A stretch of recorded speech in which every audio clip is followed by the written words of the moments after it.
Þetta snýst að láta ekki brjóta á sig, segir hetjan hjá Plastiðunni sem hafði betur gegn Landsbankanum í gengislánamálinu í Hæstarétti. Framkvæmdastjóri Plastiðunnar á Selfossi segir sigur sinn í Hæstarétti í gær fyrst og fremst staðfesting á því að maður eigi ekki að láta brjóta á sér. Plastiðan hafði betur gegn Landsbankanum í gengislánamáli sem snýst Mercedes-Benz bíl fyrirtækisins. Magnús Hlynur Heiðarsson kíkti í Plastiðuna í dag. Málið snýst samning sem SP fjármögnun sem nú hluti af Landsbankanum gerði við Plastiðjuna kaup á þessum Mercedes-Benz bíl fyrirtækisins. Upphæð samningsins var 5 milljónir króna. Axel Óli Ægisson, framkvæmdastjóri Plastiðjunnar, telur ljóst að fordæmisgildi dómsins sé gríðarlegt. Í húfi séu 20.000 samninga og nemi verðmæti þeirra milljörðum króna. Axel Óli í skýjunum með dóminn. Ja, fyrst og fremst það ánægja með að dómarinn hafi komist að sömu niðurstöðu og við komumst að þegar við fengum endurútreikning frá SP fjármögnun. Við erum glaðir með það að þessi dómur gæti haft jákvæð áhrif á samfélagið allt. Hvað heldur að gerist núna næst? Já, við verum að bíða viðbragða bankans við niðurstöðu dómsins og þangað til að svo niðurstaða liggur fyrir að þá í sjálfsög ekkert það að segja.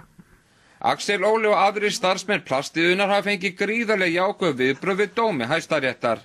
Það verður að viðurkennast að viðbrögð samfélagsins hafa verið mjög jákvæð. Ég fengi mikið af símlingum, mikið af jákvæðum kommentum frá fólki sem hefur telur þessi dómur eigi líka við þeirra vandamál og þeirra stöðu. Af hverju fórstu í þetta mál á sínum tíma? Við töldum á okkur verið brotið og við erum þeirra að gera það, við látum ekki slíkt yfir okkur ganga.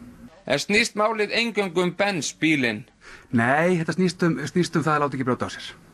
Hefur eitthvað heyrt í Landsbankamönnum? Ekki það, nei. Og ekki hér. Heldur þú séu fúlir út í þig? Nei, ég hef ekki trúið því.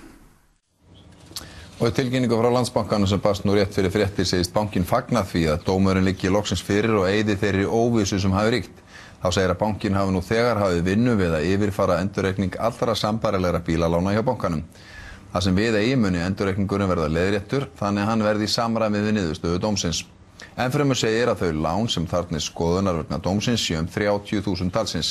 Því sé ljóst að hér séu afar umfangsmikið verkefni að ræða. Vinnunni verður hraðað eins og auðið en gert ráð fyrir að fyrstu bílalánin verði leiðrétt í byrjun júlí. Nánari fjallað málið á Vísi.